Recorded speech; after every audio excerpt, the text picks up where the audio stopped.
The afternoon light filtered through the oak trees lining my street in Clarksville, casting dappled shadows across the front porch of my Craftsman home. I had just returned from another follow-up appointment at the hospital, my body still tender from the surgical incisions that hadn't healed as quickly as the doctors had hoped. The complications from what should have been a routine gallbladder removal had left me weak, dependent on James for even the simplest tasks. As I carefully stepped out of the car, gripping the door frame for support, I noticed something that made my blood run cold. Victoria's silver SUV was parked in my driveway, taking up the space where I usually kept my own vehicle. Before we jump back in, tell us where you're tuning in from. And if this story touches you, make sure you're subscribed because tomorrow, I've saved something extra special for you. The front door of my home stood wide open, and I could hear voices inside, loud and careless, as if the occupants had every right to be there. My hands trembled as I reached for my keys, though I shouldn't have needed them with the door already ajar. Every careful restoration I had poured into this house over the past 5 years, every weekend spent refinishing the hardwood floors and carefully selecting period-appropriate fixtures, suddenly felt vulnerable. This wasn't just a house. It was the manifestation of my independence, the place where I had built my consulting business from nothing, where I had created a sanctuary of order and peace in a world that often felt chaotic. I took a slow breath, trying to steady myself against the wave of dizziness that threatened to overwhelm me. The pain medication made everything feel slightly unreal, as if I were moving through water. But the voices inside were sharp and clear, cutting through the fog with unmistakable clarity. Victoria's laugh echoed from somewhere deep in the house, that particular tone she used when she felt superior, when she wanted everyone around her to know she was in control. My stomach twisted, and for a moment I considered turning around, getting back in the car, and asking James to handle whatever was happening inside. But this was my home. I had fought too hard for it to surrender it without understanding what was happening. The house felt different the moment I crossed the threshold. The familiar scent of the lavender sachets I kept in the entryway had been replaced by something sharper, the smell of takeout food and perfume that wasn't mine. I moved slowly down the hallway, one hand trailing along the wall for support, my surgical wounds pulling with each step. The hardwood floors that I had spent months refinishing gleamed under the afternoon sun streaming through the windows, but there were scuff marks now, dark streaks that hadn't been there this morning when James had helped me into the car for my appointment. In the living room I found them. Victoria had made herself comfortable on my vintage settee, the one I had discovered at an estate sale and had carefully reupholstered in dove gray linen.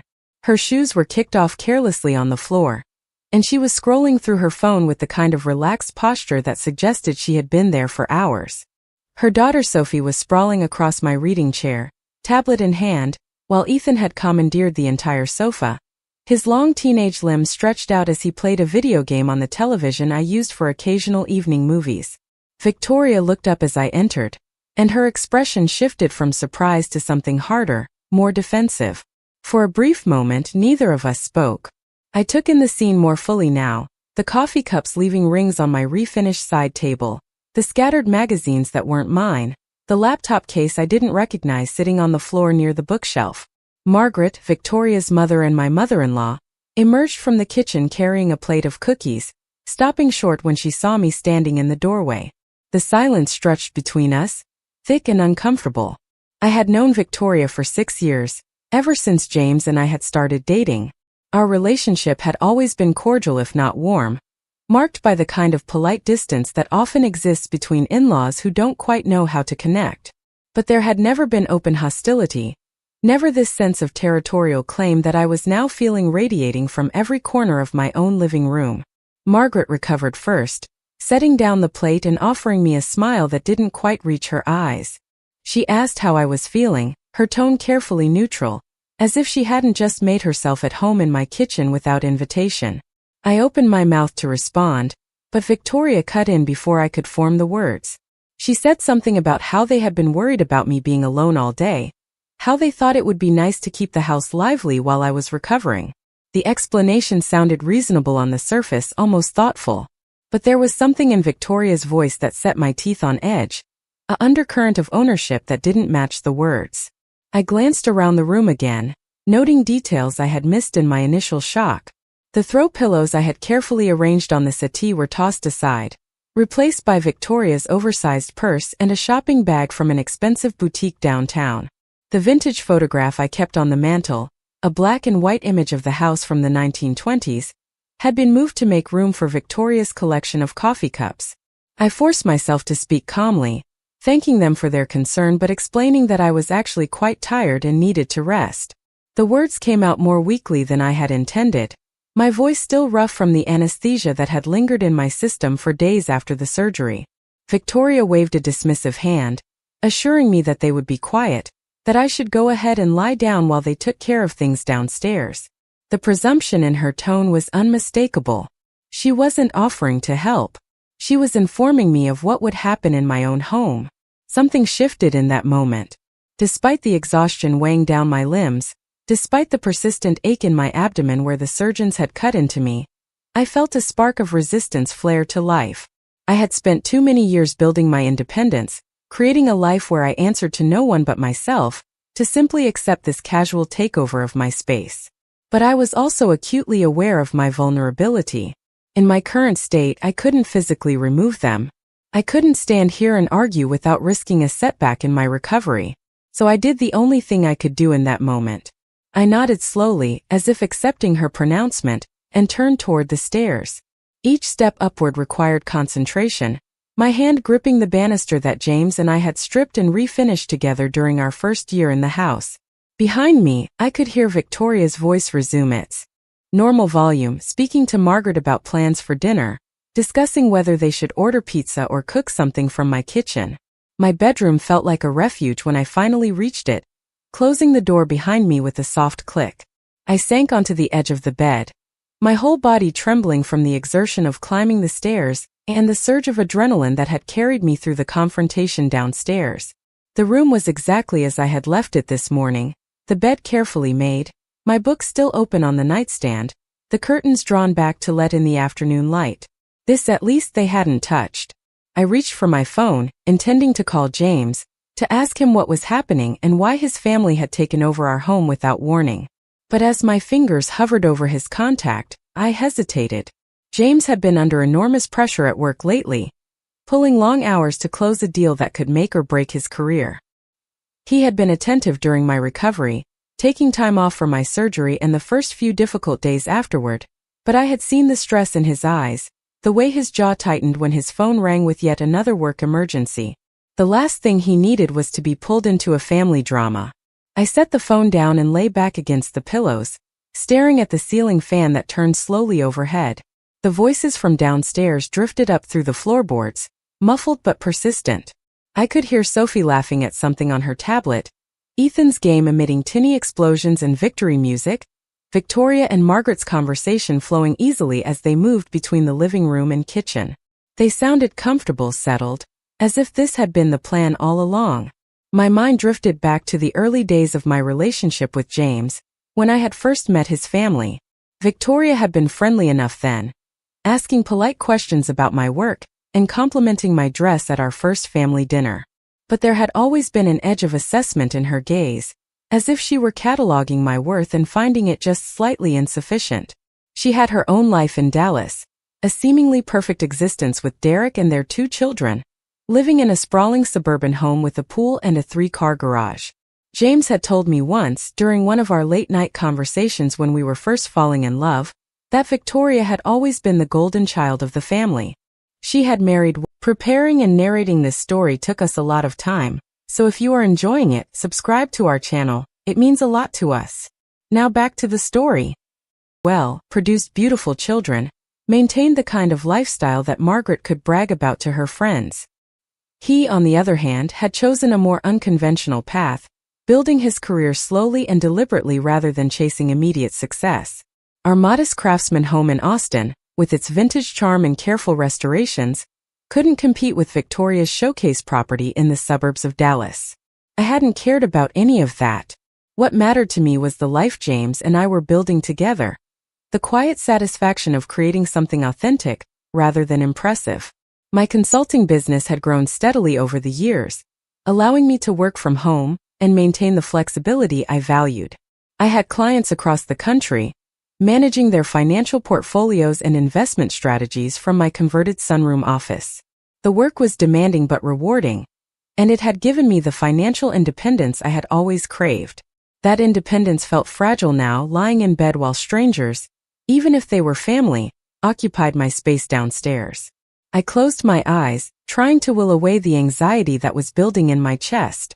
The doctors had warned me about stress during recovery, about the importance of rest and calm. But how was I supposed to rest when every instinct was screaming at me that something was very wrong? The afternoon wore on, the light shifting gradually across the bedroom walls as the sun moved toward the horizon. I must have dozed at some point, because when I opened my eyes again, the room was dimmer, filled with the golden glow of early evening. The voices downstairs had multiplied. I could hear Derek now, his deep baritone adding to the chorus, and what sounded like James home earlier than expected. I sat up carefully, testing my body's response. The pain was still there, a constant reminder of the trauma my system had endured, but it was manageable. I stood slowly, smoothing down my clothes and running a hand through my hair. Whatever was happening downstairs, I needed to understand it. I needed to talk to James and figure out why his family had descended on us without warning or invitation. The stairs seemed steeper going down than they had coming up, each step requiring careful placement of my feet. I could hear the conversation more clearly now. James was asking about dinner plans, his tone easy and relaxed. Victoria was telling him about her day, something about shopping and lunch at a restaurant I didn't recognize. Margaret was setting the table in the dining room. I could hear the clink of dishes, the sound of drawers opening and closing as she located silverware. I reached the bottom of the stairs and paused in the hallway, taking a moment to steady myself before entering the living room. When I did, all eyes turned toward me. James immediately stood, crossing the room to take my arm and guide me to a chair. He asked how I was feeling, his concern genuine, his hand warm on my elbow. I told him I was okay though tired, and asked quietly what was going on. His expression shifted, something uncertain flickering across his features. Before he could answer, Victoria spoke up from her position on the settee. She explained, her voice bright and helpful, that they had decided it would be better for everyone if they stayed here for a while. Just until I was back on my feet, she assured me. It didn't make sense for me to be alone all day while James was at work, and besides, the kids were on fall break from school. It was perfect timing.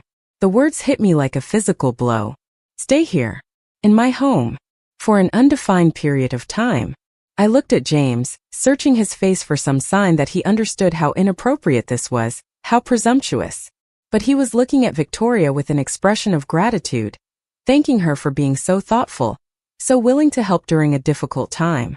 He turned to me with a smile, saying, "Wasn't it wonderful that we had family who cared so much?" I couldn't find words. My throat had closed up, shock and disbelief warring with the ingrained politeness that made it difficult to object to something framed as kindness. Victoria was already moving forward with the plan, telling Sophie to bring down her suitcase from the car, instructing Ethan to help his father carry in the bags. Bags. Plural. They had come prepared to move in. Margaret emerged from the dining room, announcing that dinner was ready.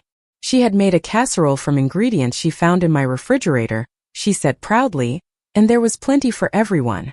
The group began moving toward the dining room, a choreographed dance that left me standing alone in the living room, still trying to process what had just happened. James returned to my side, taking my hand and asking gently if I needed help walking to the table. I let him guide me, my mind racing even as my body moved on autopilot. The dining room table, which James and I usually used only for special occasions, was set for 7. Margaret had used my good dishes, the vintage china I had collected piece by piece from antique stores. Victoria was already seated at the head of the table, the position I usually occupied when we hosted dinners. Derek took the seat beside her, and the children filled in the remaining chairs, leaving James and me to sit together at the opposite end. The casserole was passed around, everyone serving themselves with easy familiarity. Conversation flowed around me, questions about James's work, updates about Ethan's football season, Sophie's recent dance recital. I picked at my food, my appetite gone, my mind fixed on the surreal nature of what was unfolding. Nobody seemed to notice my silence, Or if they did, they attributed it to my recovery, to the natural fatigue of someone still healing from surgery. Victoria dominated the conversation, as she always did, her voice rising and falling with animated energy. She talked about her plans for redecorating her home in Dallas, about the vacation she and Derek were planning for next summer, about the new car she was considering. The words washed over me, meaningless noise that failed to penetrate the growing sense of unreality that had settled over the evening. After dinner, Margaret insisted on cleaning up, shooing everyone out of the dining room and into the living room. James turned on the television, scrolling through options until he found a movie everyone could agree on. Victoria made herself comfortable again on the settee, this time with Derek beside her.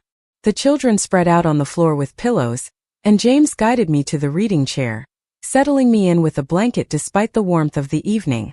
I sat there in my own home, surrounded by people who were supposed to be family, and felt utterly alone. The first full day of their occupation began before dawn. I woke to the sound of footsteps on the stairs, heavy and deliberate, followed by the clatter of pots and pans in the kitchen below. My body protested as I shifted in bed, the surgical wounds pulling with a sharp reminder that I was still far from healed. The clock on my nightstand read 5:30 in the morning, an hour when the house was usually wrapped in silence, when I would normally still be deep in sleep, allowing my body the rest it desperately needed. I lay there listening to the sounds of my home being transformed into something unfamiliar. Cabinet doors opened and closed with careless force.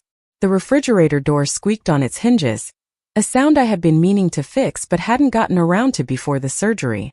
Water ran in the sink, and I could hear the distinctive beep of my coffee maker being programmed, though I always set it the night before to brew at 7, timed perfectly for when James and I would wake. Beside me, James slept on, his breathing deep and even. He had always been a sound sleeper, able to block out noise and disturbance with an enviable ease. I envied him that ability now, as I stared at the ceiling and felt my sanctuary being dismantled piece by piece. The house that had always felt like an extension of myself, responsive to my rhythms and routines, was being reprogrammed to accommodate others. By the time I managed to get myself out of bed and dressed, moving with the careful slowness that my recovery demanded, the kitchen had been completely taken over. Margaret stood at the stove, flipping pancakes with practiced efficiency. Victoria sat at the small breakfast table I had refinished last spring, scrolling through her phone while sipping from my favorite mug, the handmade ceramic piece I had purchased from a local artist at the farmer's market. Sophie and Ethan were already dressed and seated at the counter, eating cereal from bowls that belonged to the set I reserved for special occasions. Margaret greeted me with a bright smile, asking how I had slept and whether I wanted pancakes. Before I could answer, Victoria looked up from her phone and made a comment about how late I was sleeping, how the day was already half over. I glanced at the clock above the sink. It was barely 6:15. The casual cruelty of the remark, disguised as teasing concern, hit me harder than it should have. I mumbled something about needing rest for recovery and moved toward the coffee maker, only to find that the carafe was already empty. Victoria noticed my hesitation and explained cheerfully that they had all had coffee already, that she had made a full pot but everyone was apparently quite thirsty this morning. She suggested I could make another pot if I wanted some, her tone implying that this was perfectly reasonable, that I should be grateful for the opportunity to serve myself in my own kitchen. I stood there holding the empty carafe, my hands trembling slightly from weakness and the surge of frustration I was trying to suppress. James appeared in the doorway, already dressed for work in one of his sharp suits. He looked energized, grateful even, as he thanked Margaret for making breakfast and commented on how nice it was to have a full house in the morning. He grabbed a travel mug from the cabinet, filled it with water since there was no coffee, and kissed my forehead before heading out the door. He would grab coffee on the way to the office, he said. He reminded me to rest and not overdo it, then he was gone, leaving me standing in the kitchen surrounded by his family. The day stretched ahead with an oppressive weight. Margaret announced that she would be doing laundry, asking where I kept the detergent and fabric softener. I directed her to the utility closet, watching as she gathered up towels and clothes with brisk efficiency. Victoria declared that she needed to make some business calls, and asked if my home office would be available. The question was rhetorical. She was already moving toward the sunroom before I could formulate a response. I retreated to the living room, settling carefully onto the sofa that Ethan had vacated. My laptop sat on the side table where I had left it days ago, and I opened it with the intention of checking in on my clients, responding to the emails that had surely piled up during my recovery. But I couldn't concentrate. The sounds of the house in chaos pulled at my attention. Margaret's voice drifted from upstairs as she talked to someone on her phone while sorting laundry. Victoria's business call carried from the office, her voice sharp and authoritative as she negotiated something with someone who clearly frustrated her. Sophie wandered into the living room and asked if she could watch something on the television. I started to explain that I was trying to work, but she had already picked up the remote and was scrolling through streaming options. Within moments, a loud animated show filled the room with music and dialogue. I closed my laptop, accepting that work was impossible under these conditions. My clients would have to wait another day. The morning dissolved into a blur of small invasions. Margaret reorganized my pantry, claiming she was just trying to be helpful, moving items I had arranged by frequency of use into alphabetical order that made no practical sense. Victoria emerged from my office to complain that my internet connection was too slow, suggesting I needed to upgrade my service provider. Ethan asked if he could use my computer for his homework, since his tablet battery had died and he couldn't find the charger. Each request, each rearrangement, each casual appropriation of my space and resources chipped away at my sense of control. By lunchtime, I was exhausted despite having done nothing but exist in my own home. Margaret made sandwiches, using the artisan bread I had bought for myself before the surgery, the expensive kind from the bakery across town that I considered a small luxury. She served them on paper plates, explaining that she didn't want to create more dishes to wash. I watched my carefully curated food supplies being consumed by people who hadn't asked permission, who seemed to view everything in the house as communal property available for their use. Victoria joined us in the kitchen for lunch, finally emerging from her hours-long occupancy of my office. She made a comment about how nice it must be for me to not have to work, to just relax at home all day. The implication stung. I wanted to explain that I was recovering from surgery, that I would be working if I could concentrate, if my home hadn't been transformed into a circus of activity. But the words stuck in my throat, blocked by years of conditioning that told me to be polite, to be grateful, to not make waves. The afternoon brought Derek home early from whatever business had occupied him that morning. He was a large man, comfortable taking up space, and he settled into my reading chair with a satisfied sigh. He asked Victoria about her day, listening with half attention as he scrolled through his phone. Margaret served him a sandwich and a beer from my refrigerator, treating him like a guest in a hotel rather than an uninvited occupant in someone else's home.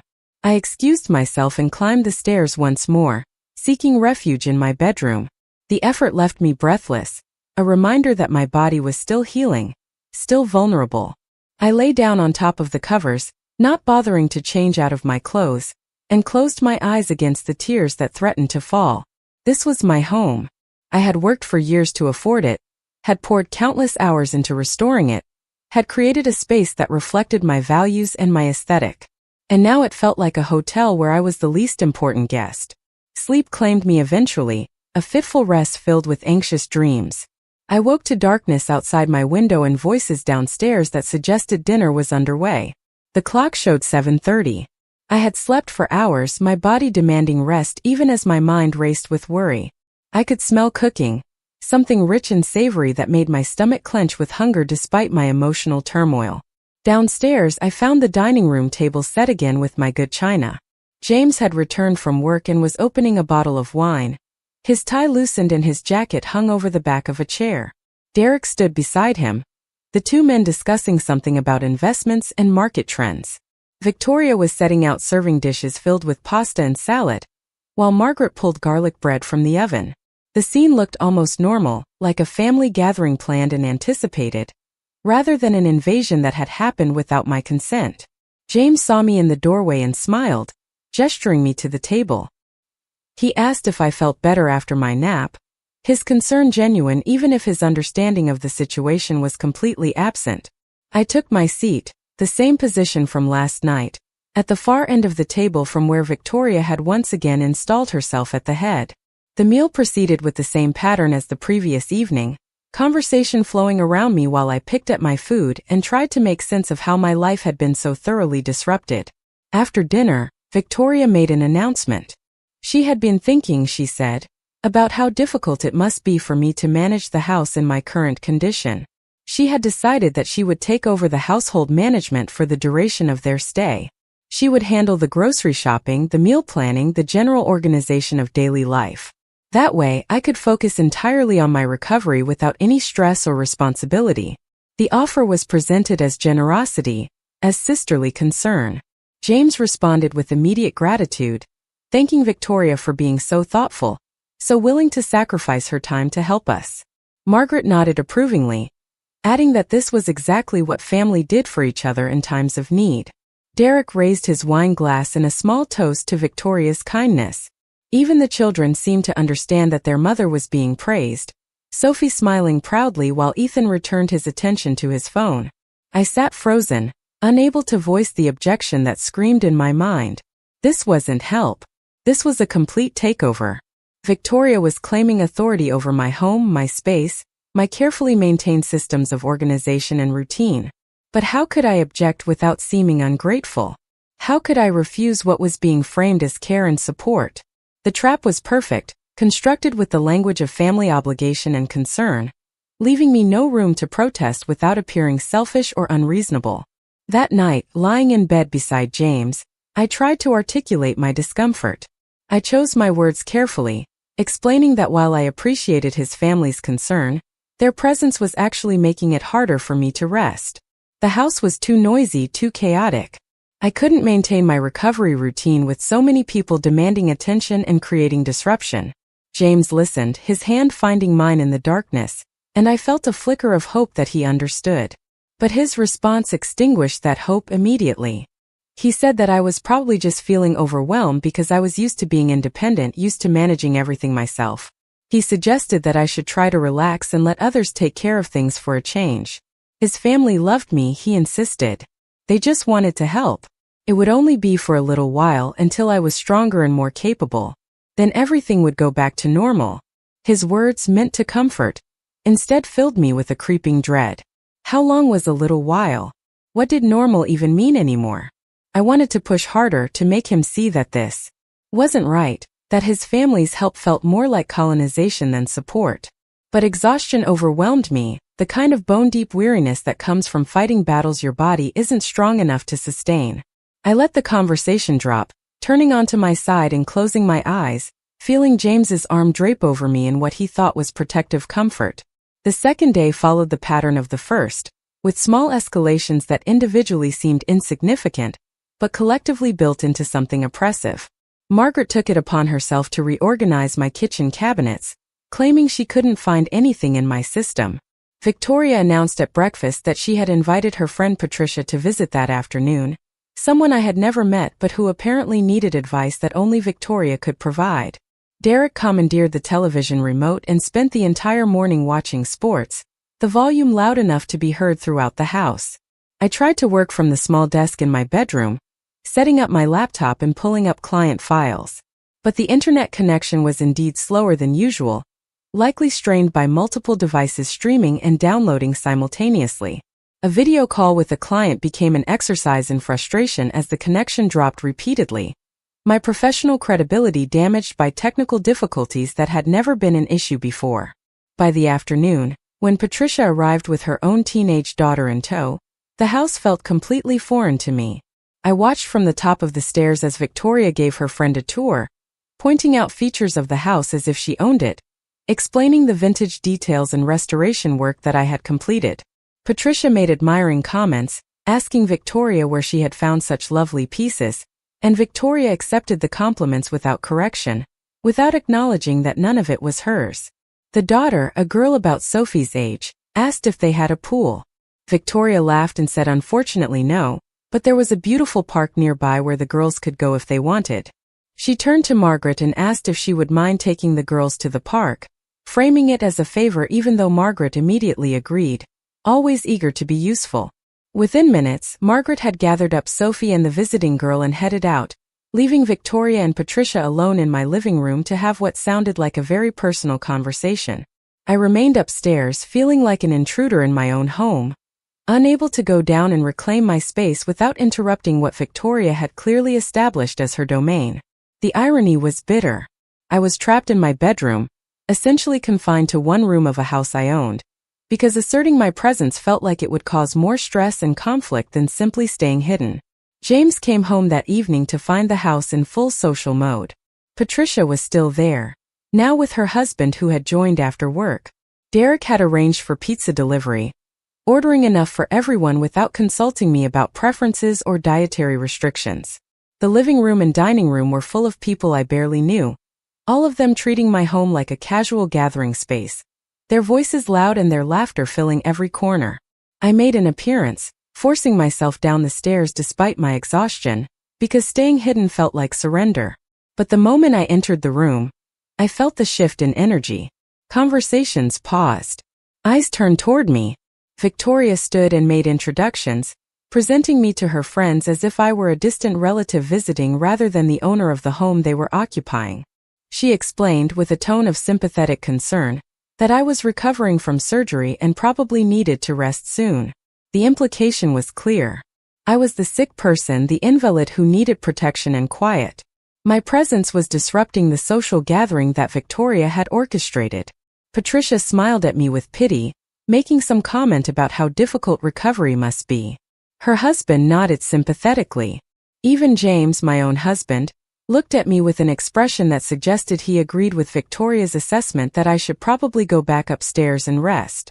I stood there feeling the weight of their collective judgment, their shared understanding that I was the problem, the inconvenient element that didn't quite fit into the smooth operation of the evening. Part of me wanted to scream, to demand that they all leave, to assert my ownership and my right to exist in my own space without apology. But I was so tired. My body ached. The surgical wounds throbbed with a persistence that no amount of pain medication could fully suppress.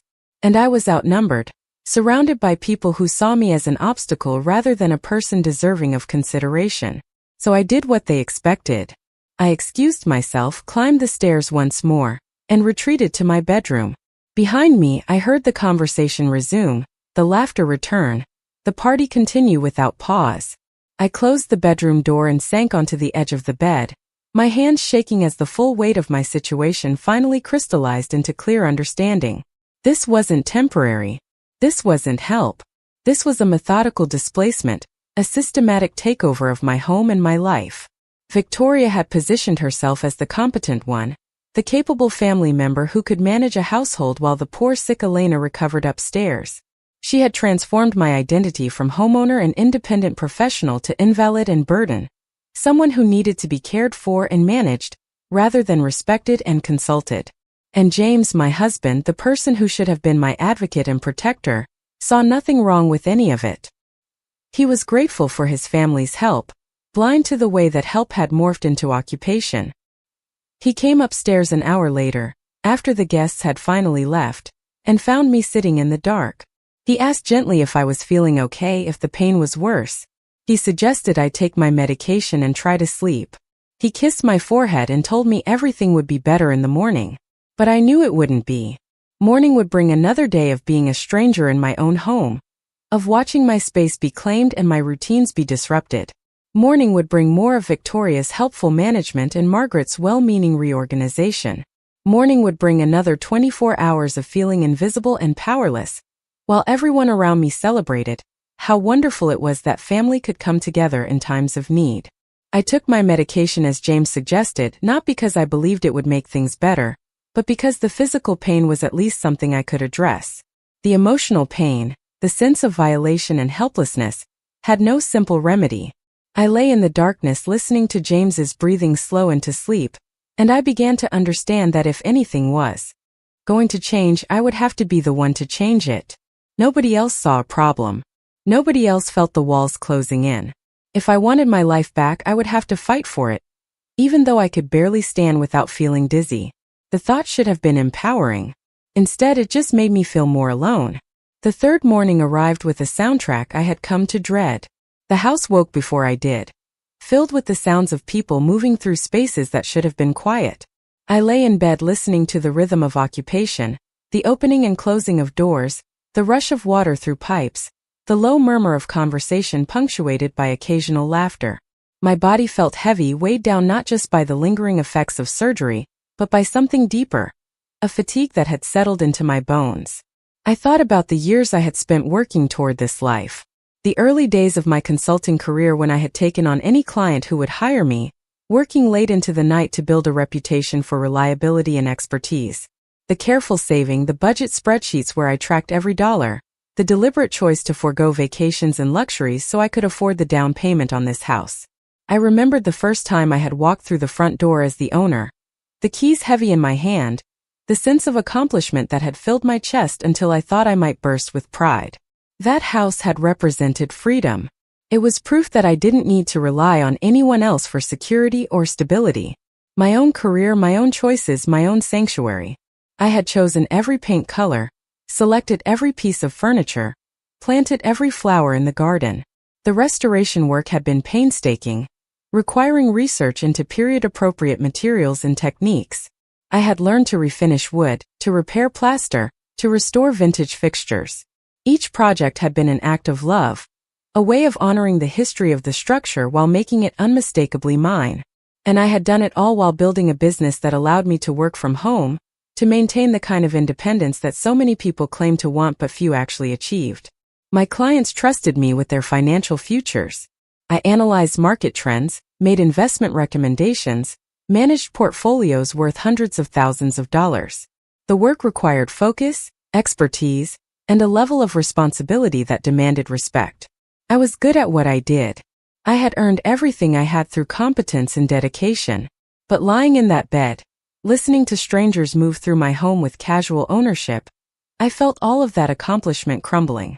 Victoria's voice drifted up from downstairs, giving instructions to someone about something. Margaret responded with her usual eagerness to please. The children's voices joined in, Ethan asking about breakfast and Sophie wondering aloud if they could go to the pool at the community center later. Normal family conversation, the kind that would have been unremarkable anywhere else. But here in my home it felt like erasure. I forced myself out of bed, moving through the painful process of getting dressed. The surgical wounds had started to heal, the angry red of the incisions fading to pink, but the internal healing was taking longer. My body felt fragile, prone to sudden waves of dizziness if I moved too quickly or stood for too long. The doctors had said it would take weeks before I felt normal again, possibly months before I regained my full strength. In the meantime, I was trapped in this diminished version of myself, unable to physically defend my territory or assert my presence with any real force. Downstairs, I found the kitchen in a state of controlled chaos. Margaret was making pancakes again, the griddle sizzling as she poured batter in perfect circles. Victoria sat at the breakfast table with her laptop open, video chatting with someone I didn't recognize. Sophie and Ethan were eating cereal at the counter, their bowls creating wet rings on the surface I had carefully sealed last year to protect the vintage wood. Derek was nowhere to be seen, presumably still asleep or already out handling whatever business occupied his days. I moved toward the coffee maker, hoping that today there might actually be some left. The carafe held about half a cup, lukewarm and bitter from sitting too long on the heating plate. I poured it into a mug anyway, adding milk to make it palatable, and leaned against the counter while I sipped it slowly. Margaret glanced over at me and asked brightly if I wanted pancakes. Before I could answer, Victoria ended her video call and looked up from her laptop. She studied me for a moment, her expression shifting into something that might have been concern but felt more like assessment. She commented that I looked tired, that perhaps I wasn't getting enough rest. She suggested that maybe I should consider setting up a bed downstairs, in the small guest room off the kitchen, so I wouldn't have to climb the stairs so often. The room was barely large enough for a twin bed and a small dresser, more of a storage space than an actual bedroom. The suggestion of moving me there, isolating me further from my own bedroom and the master suite I shared with James, was presented as practical advice for my health. I opened my mouth to refuse, to explain that I was fine in my own bedroom, but Margaret chimed in with enthusiastic agreement. She said it was a wonderful idea, that she could help set up the room this very afternoon. Sophie looked up from her cereal and asked if that meant she could have the big bedroom upstairs, the one with the window seat that looked out over the garden. Victoria laughed and said maybe, depending on how long they were staying and what Elena needed for her recovery. The casual discussion of redistributing the bedrooms in my house, of moving me into the smallest and least comfortable space while others claimed the rooms I had carefully designed and furnished, finally broke through my stunned paralysis. I said no. The word came out more forcefully than I intended, sharp enough to cut through the morning conversation and draw everyone's attention. I repeated it, trying to soften my tone while maintaining firmness. I was fine in my own bedroom. I didn't need to be moved to the guest room.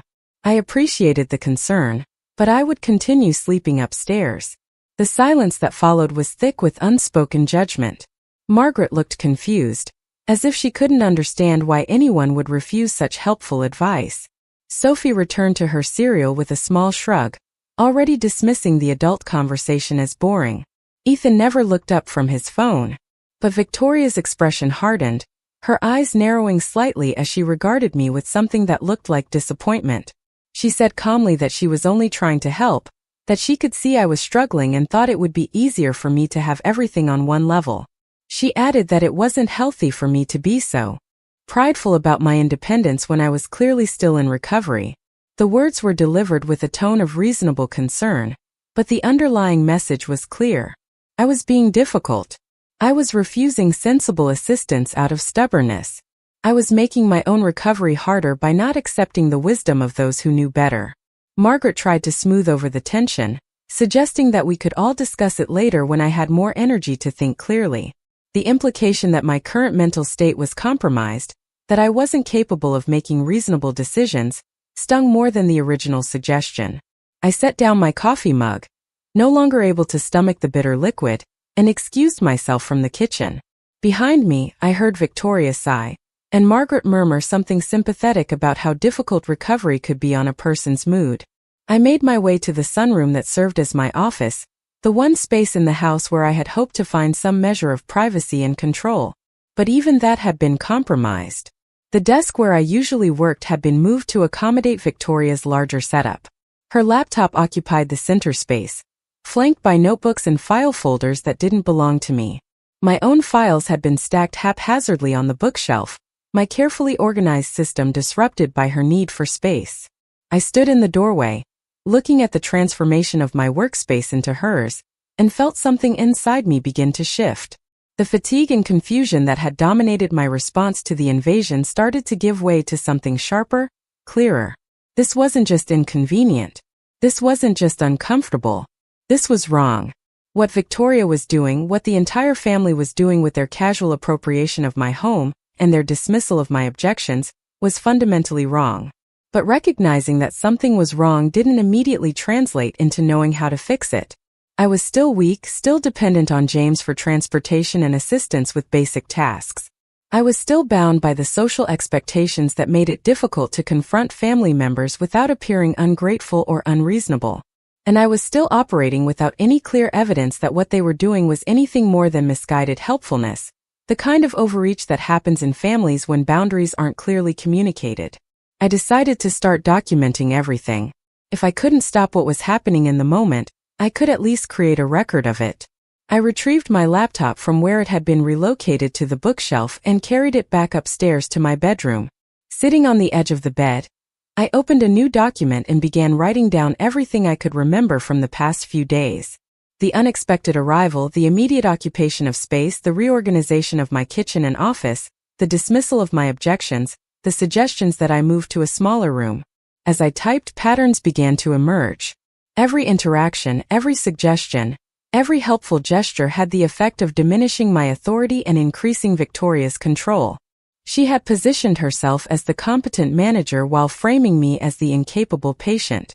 Margaret reinforced this dynamic by treating Victoria's decisions as final and treating me as someone whose preferences were symptoms of illness, rather than valid expressions of autonomy. Even James, when he was present, deferred to his sister's judgment about household matters, trusting her assessment of what I needed more than my own statements about what I wanted. The documentation process was both clarifying and infuriating. Seeing the pattern laid out in black and white made it impossible to dismiss my concerns as oversensitivity or misunderstanding. This was systematic. This was deliberate. Victoria might not have consciously planned every step, But she was certainly taking advantage of my vulnerability to establish herself as the primary authority in my home. And every day that passed, every routine that was altered to suit her preferences, made it harder to imagine reclaiming what had been taken. I spent most of that day in my bedroom, alternating between documenting events and trying to rest. The solitude was both a relief and a source of anxiety. I was grateful to be away from the chaos downstairs, but I also knew that every hour I spent hidden in my room was an hour in which Victoria consolidated her position. She was probably making decisions right now about dinner, about household supplies that needed to be purchased, about plans for tomorrow and the day after. Each decision she made without consulting me was another brick in the wall she was building between me and my own life. In the late afternoon, James came home early. I heard his voice downstairs, greeting his family with warmth and humor. Victoria's laughter rang out, followed by Derek's deep chuckle. They were discussing something about a restaurant, debating the merits of different cuisines.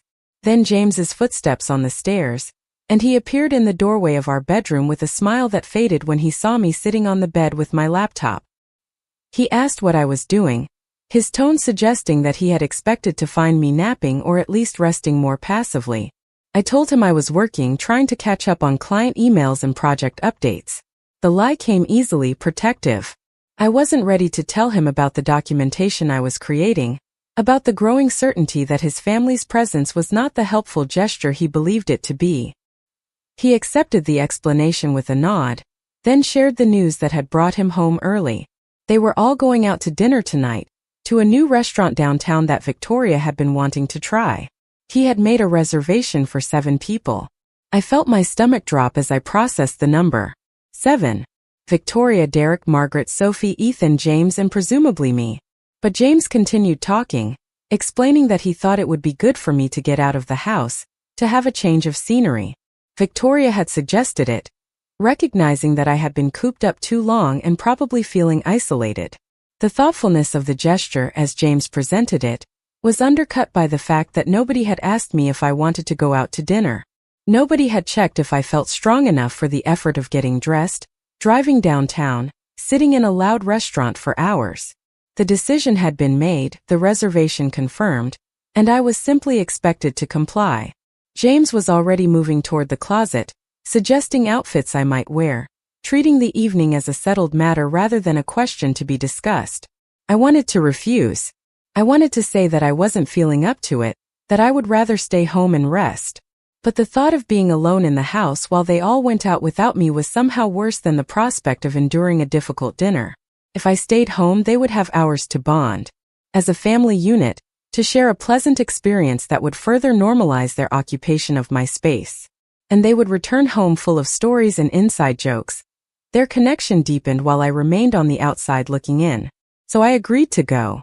I let James help me select an outfit that was comfortable enough for my still healing body but presentable enough for a nice restaurant. I applied minimal makeup, trying to cover the exhaustion that had settled into the hollows beneath my eyes. When I came downstairs, Victoria looked me over with an expression that might have been approval, or might have been surprise that I had actually made the effort. Margaret complimented my dress, and the children were too absorbed in their phones to notice my appearance at all. The drive downtown was accomplished in 2 vehicles, James and me in our car, the rest of the family in Derek's larger SUV. The separation gave me a brief respite, a few minutes alone with my husband where I thought I might be able to talk to him about what was really happening. But James was in high spirits, talking about how nice it was to have family around, how grateful he was for Victoria's willingness to help during my recovery. He mentioned that his sister had always been the responsible one in the family, the person everyone could count on in a crisis. His words painted a picture of Victoria that didn't match my experience, but I couldn't find a way to articulate the difference without sounding petty or jealous. How could I explain that her responsibility felt like control, that her helpfulness felt like invasion? James saw his sister through the lens of decades of family history, memories of her as the older sibling who had looked out for him, who had set an example of competence and capability. My few days of discomfort couldn't compete with that deep foundation of trust and affection. The restaurant was loud and crowded, filled with young professionals celebrating the end of the work week. We were seated at a large round table near the back, and somehow the arrangement placed me between Margaret and Ethan, with James on Ethan's other side and Victoria directly across from me. The positioning felt deliberate, isolating me between the child who barely acknowledged my presence and the mother-in-law whose constant helpfulness had become oppressive. Dinner unfolded with agonizing slowness. Victoria dominated the conversation, telling stories about her life in Dallas, about the challenges of managing a household and raising children, while Derek traveled frequently for business. She spoke with the confidence of someone accustomed to holding an audience, her voice carrying across the table and drawing attention from neighboring diners. Margaret asked questions that prompted more stories, and James laughed at memories from their childhood that Victoria recounted with theatrical flair. I picked at my food, my appetite suppressed by pain medication and anxiety. The surgical wounds ached with the prolonged sitting, and the noise of the restaurant pressed against my skull like a physical weight. I tried to engage in the conversation, to respond when questions were directed at me, but my contributions felt thin and inadequate compared to Victoria's animated storytelling. At one point, Sophie asked me a question about my work, and I started to explain the basics of financial consulting, but Victoria interrupted to tell a tangentially related story about an investment mistake a friend had made, and the conversation moved on without me. By the time dessert arrived, I was counting the minutes until I could reasonably suggest that we leave. My body had reached its limit, the combination of physical discomfort and emotional exhaustion creating a desperate need for solitude and silence. But Victoria was in no hurry, ordering another glass of wine and encouraging everyone to try different desserts and share. James seemed to be enjoying himself thoroughly, relaxed in a way I hadn't seen in weeks, and I realized that he was relieved to have the burden of my care distributed among multiple people. That realization hurt more than anything else that had happened. My husband, the person who had vowed to support me in sickness and health, was grateful that his family had taken over that support. He didn't see it as a problem that I had been effectively sidelined in my own life. He saw it as a solution, a way for him to focus on his demanding career while knowing I was being taken care of. The fact that I didn't feel cared for, that I felt suffocated and displaced, wasn't registering as important enough to override his relief. We finally left the restaurant after 9 o'clock, more than 3 hours after we had arrived. The drive home was quieter, James's energy flagging as the evening caught up with him. He asked if I had enjoyed dinner, and I made some non-committal positive response, too tired to start the conversation that needed to be had. Back at the house, everyone scattered to their claimed spaces. Victoria and Derek disappeared into the guest room that had become theirs. Margaret settled into the smaller bedroom upstairs that she had appropriated. The children went to their temporary spaces with the easy adaptability of youth. James and I climbed the stairs to our bedroom, and he was asleep within minutes of his head hitting the pillow. I lay beside him in the darkness, my mind racing despite my body's exhaustion. The documentation I had started earlier weighed on me. I knew I needed to add tonight's dinner to the record, to note how decisions were being made without my input, how my presence was becoming increasingly peripheral to activities in my own life. But I also knew that documentation alone wouldn't solve anything. I needed a plan. I needed to understand not just what was happening but why. What was Victoria gaining from this situation? What did she want that required taking over my home and my life? The answers weren't immediately obvious, but I sensed that there was something beneath the surface, some motivation that went beyond simple family concern or misguided helpfulness. People didn't systematically dismantle someone else's autonomy without a reason, even if that reason was unconscious or rationalized as kindness. As I lay there in the darkness, listening to James's steady breathing and the sounds of the house settling around me, I made a decision. Tomorrow I would start looking for answers. I would go through my office more carefully, searching for clues about what Victoria was doing during her hours alone in there. I would pay attention to her phone calls and her computer activity. I would document not just the obvious invasions, but the subtle patterns of behavior that might reveal her true intentions. It felt almost paranoid, this decision to investigate my sister-in-law as if she were a criminal rather than family. But my instincts were screaming that something was wrong, that this situation was more dangerous than it appeared. And I had learned over the years of building my business to trust those instincts, to investigate thoroughly before making judgments but not to dismiss concerns simply because they made me uncomfortable. Tomorrow, I would begin the work of understanding exactly what I was dealing with. Tonight, I would rest and gather my strength for whatever I might discover. The house around me felt like foreign territory now, occupied by people who had no right to be there but who had claimed it nonetheless.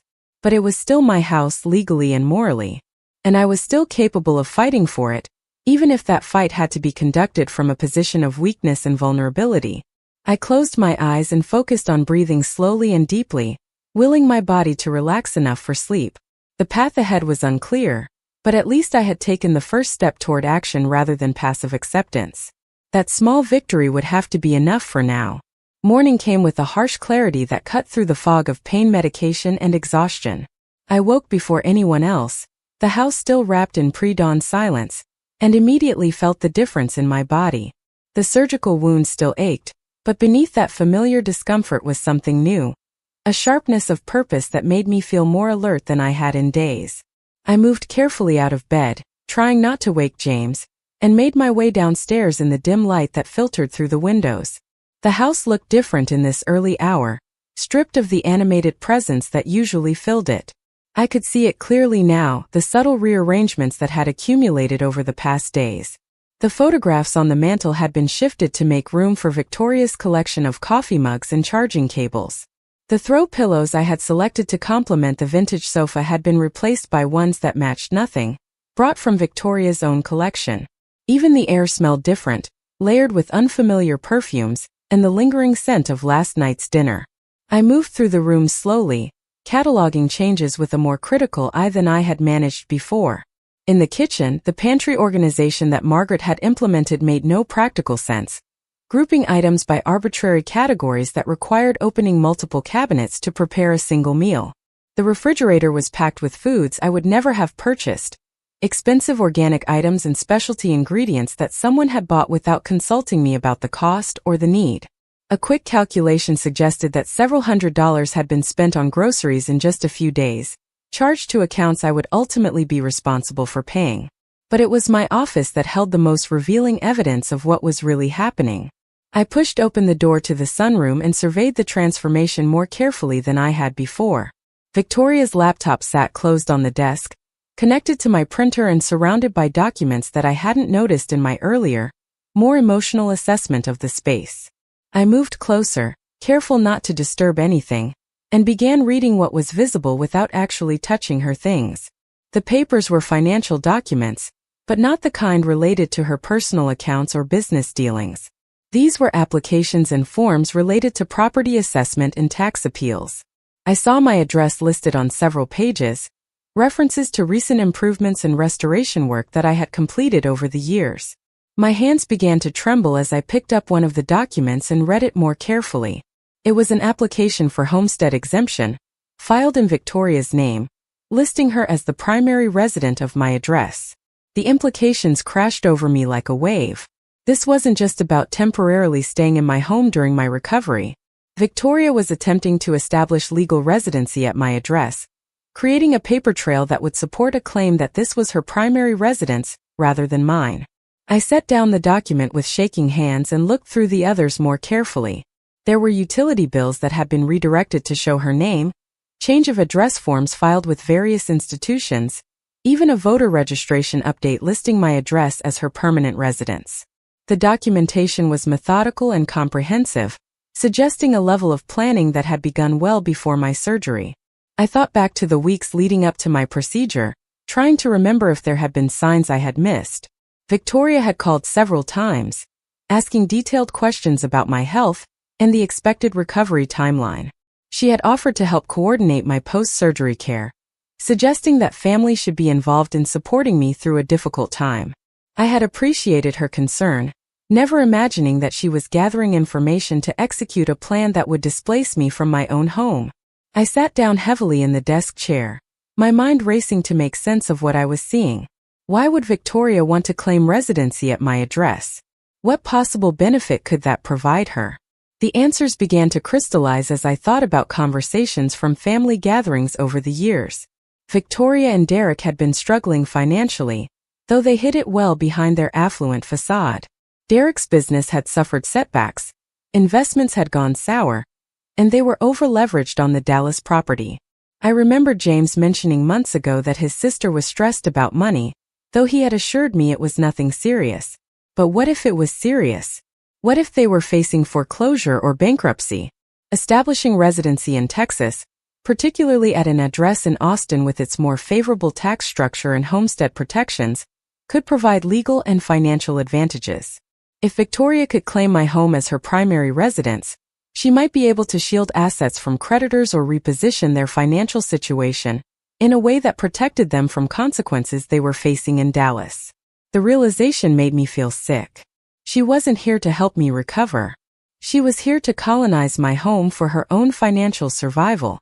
I heard movement upstairs, the sound of someone stirring in one of the bedrooms. I quickly straightened the documents to appear undisturbed and left the office, closing the door quietly behind me. My heart was pounding, adrenaline surging through my system despite my body's weakened state. I needed to think carefully about what to do with this information. Confronting Victoria directly would likely lead to denial and possibly to her destroying evidence. I needed to secure copies of everything I had found, and I needed professional legal advice about how to protect myself and my property. Back in the kitchen, I started a pot of coffee with trembling hands. The familiar ritual helped steady my nerves even as my mind continued to race. I pulled out my phone and began taking photographs of everything in the office, using the early morning light to capture clear images of the documents Victoria had left scattered across my desk. Each photo was date-stamped and geotagged, creating a record that would be difficult to dispute.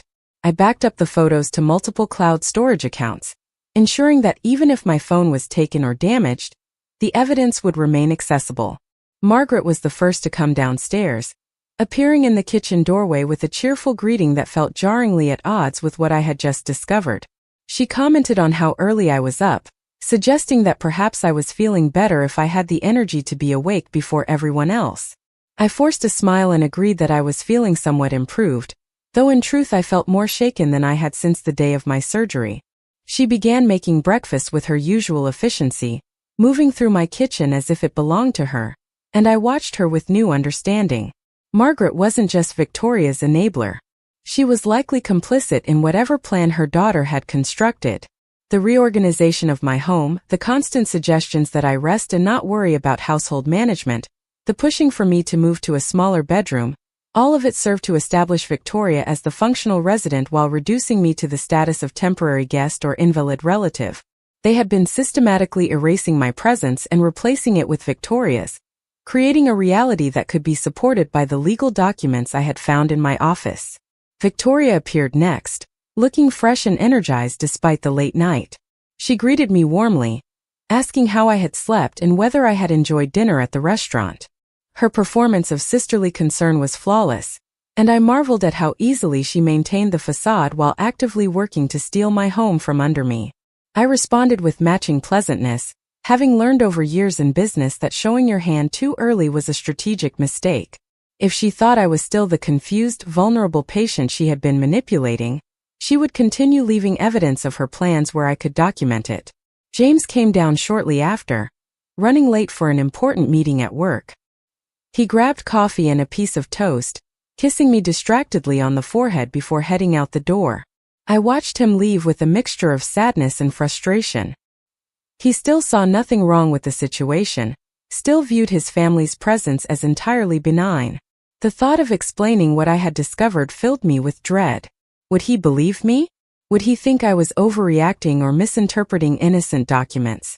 The fact that I had to question whether my own husband would trust my judgment felt like another betrayal layered on top of the primary one.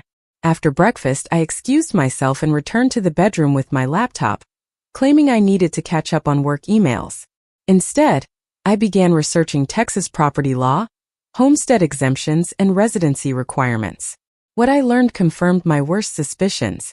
If Victoria could establish that she had been living at my address as her primary residence for a certain period, she could potentially claim homestead rights that would be difficult to challenge. The homestead exemption in Texas provided significant protections against creditors and could shield substantial equity in a property from being seized to satisfy debts. The genius of her plan was its exploitation of my vulnerability. I was recovering from surgery, visibly weak and dependent on others for basic assistance. If this ever came before a judge, Victoria could argue that she had moved in to provide essential care, that her residency was established out of family obligation rather than financial opportunism. The document she was filing during my recovery would create a timeline that supported her narrative, while I was too sick and confused to effectively challenge it. I needed help, professional help from someone who understood property law and could advise me on how to protect my interests without destroying my marriage in the process. I pulled up the website for a law firm in Austin that specialized in real estate and family law, scanning through attorney profiles until I found someone who seemed appropriate. Robert Fisher had been practicing for 15 years, with a focus on property disputes and residential real estate issues. His credentials were impressive, and the reviews from former clients suggested he was both competent and discreet. I called the office and explained in vague terms that I was dealing with a family member who had moved into my home and was now taking actions that concerned me regarding the property. The receptionist was professional and understanding, scheduling a consultation for the following afternoon. The appointment felt like a lifeline, a concrete step toward regaining control of a situation that had spiraled beyond anything I could manage alone. But it also meant I had to survive another full day of pretending everything was normal while Victoria continued to execute whatever plan she had set in motion. The rest of that morning passed with agonizing slowness. Victoria spent hours in my office on phone calls that I could hear through the closed door, her voice rising and falling in tones that suggested she was handling serious business. Margaret kept herself busy with housework, cleaning spaces that were already clean and reorganizing areas that didn't need reorganization. The children were occupied with their devices, barely aware of the adult drama unfolding around them. I moved through the house like a ghost, present but invisible, documenting everything while trying not to draw attention to my new vigilance. In the early afternoon, Derek returned from wherever he spent his mornings and announced that he and Victoria needed to run some errands. They would be gone for a few hours, he said, and Margaret would stay with me in case I needed anything. The transparent implication that I required supervision, that I couldn't be trusted alone in my own home, would have been insulting if it hadn't served my purposes perfectly. The moment their car pulled out of the driveway, I made my move. I went directly to my office, this time with the intention of thoroughly documenting everything. I photographed every document on the desk, every file folder, every notation in the margins of the forms Victoria had been completing. I found bank statements that showed accounts in her name using my address, credit card applications that listed my property as her residence, and even correspondence with creditors that referenced her new living situation in Austin. The paper trail was extensive and damning, proof of systematic fraud being committed while I was too weak to effectively resist. But the most chilling discovery was tucked into a folder labeled with my name. Inside were medical records that Victoria had somehow obtained, documentation of my surgery and recovery timeline. There were also notes in her handwriting, calculating how long I would likely be incapacitated, and when I might recover enough to notice what was happening around me. She had literally planned the takeover of my home around my surgical schedule, timing her move to coincide with my maximum vulnerability. The cold calculation of it took my breath away. I photographed everything, then carefully returned items to their original positions so Victoria wouldn't realize I had been through her files. Back in my bedroom, I uploaded all the new photos to secure cloud storage and began drafting a detailed timeline of events from the moment Victoria had arrived through this morning's discoveries. The document grew to several pages, a comprehensive record of invasion and deception that I hoped would be sufficient to protect my property and my rights. Margaret called up the stairs to ask if I wanted lunch, and I forced myself to go down and maintain the fiction that nothing had changed. I ate the sandwich she had prepared, made small talk about the weather and the children's activities, and accepted her fussing over whether I had taken my medication with a patience I didn't feel. Every interaction felt like a performance now, a careful dance where I had to hide what I knew while gathering more information. When Victoria and Derek returned in the late afternoon, they were carrying shopping bags and wearing expressions of satisfaction that suggested their errands had been successful. Victoria mentioned casually that she had stopped by the county assessor's office to update some records, and I had to concentrate on keeping my expression neutral. She was moving forward with her plan openly now, so confident that I was too incapacitated to interfere that she felt comfortable mentioning her activities. The audacity was breathtaking. That evening, James came home exhausted from his long day at work. Victoria had prepared dinner. An elaborate meal that filled the house with appetizing smells and required setting the dining room table with my good china once again. We sat down to eat like a functional family, passing dishes and making conversation while I sat in my designated spot, and wondered how much longer I could maintain this charade. James complimented his sister on the meal, thanked her again for being so helpful, and talked about his day with the relaxed air of someone who had no idea his home was being stolen from under him. After dinner, I told James the first needed to run an errand the following afternoon and asked if he could arrange to leave work early to drive me. I fabricated a story about a follow-up appointment with my surgeon, knowing he wouldn't question medical care. He agreed immediately, concern flickering across his features as he asked if everything was okay with my recovery. I assured him I was fine, just being cautious, and he accepted the explanation without probing deeper. That night, lying beside my sleeping husband, I reviewed everything I had learned and everything I had documented.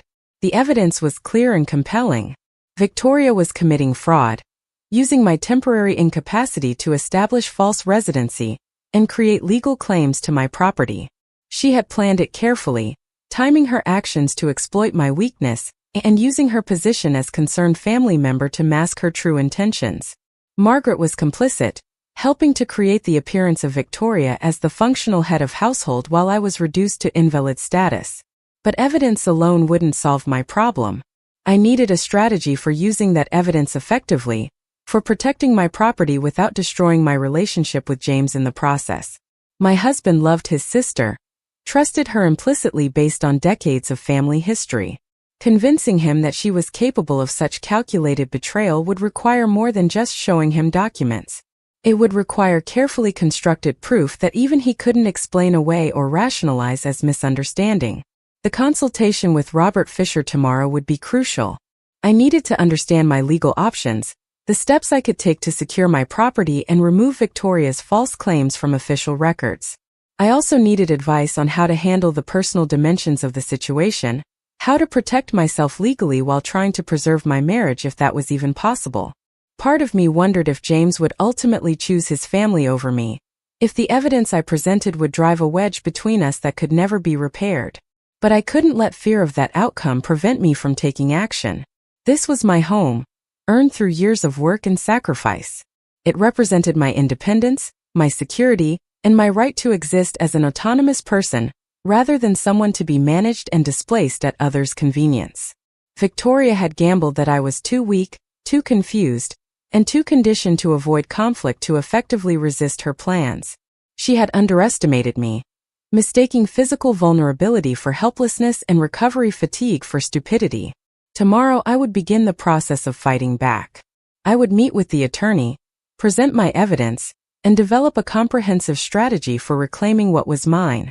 I would do it carefully and methodically, with the same attention to detail and strategic thinking that had made me successful in my career. Victoria had made a critical error in leaving her documentation where I could find it, in assuming that her performance of concern had been convincing enough to blind me to her true actions. The house settled into nighttime quiet around me, full of people who had no right to be there but who slept peacefully in beds that weren't theirs. I listened to the sounds of occupation and felt my resolve harden into something unbreakable. This was my territory and I would defend it. The battle ahead would be difficult, complicated by family relationships and emotional manipulation. But I had survived building a business from nothing, had overcome obstacles and setbacks that would have defeated someone with less determination. Victoria thought she had won by establishing residency while I was too weak to resist. But she had only won the first round of a much longer fight. Tomorrow would mark the beginning of my counteroffensive, carefully planned and precisely executed. I would reclaim my home, expose the fraud that had been committed against me, and ensure that the people who had betrayed my trust faced consequences for their actions. The path ahead was clear now, illuminated by anger and determination that burned away the fog of confusion and self-doubt. I closed my eyes and focused on breathing deeply, willing my body to rest and gather strength for the challenges ahead. Sleep came eventually, not the restless, troubled sleep of recent nights but something deeper and more restorative. My subconscious mind had accepted what my conscious mind had been struggling to admit, that this was war and I needed to be ready to fight it with every resource I possessed. The woman who woke tomorrow morning would be different from the one who had arrived home from the hospital to find her sanctuary invaded. She would be focused, strategic, and absolutely unwilling to surrender what belonged to her. The early morning light would bring new challenges and the first concrete steps toward justice. But for now, I rested in the knowledge that I finally understood what I was dealing with, and had begun taking action to protect myself. That understanding was power, and power was exactly what I needed to take back everything that had been stolen from me while I was too weak to defend it.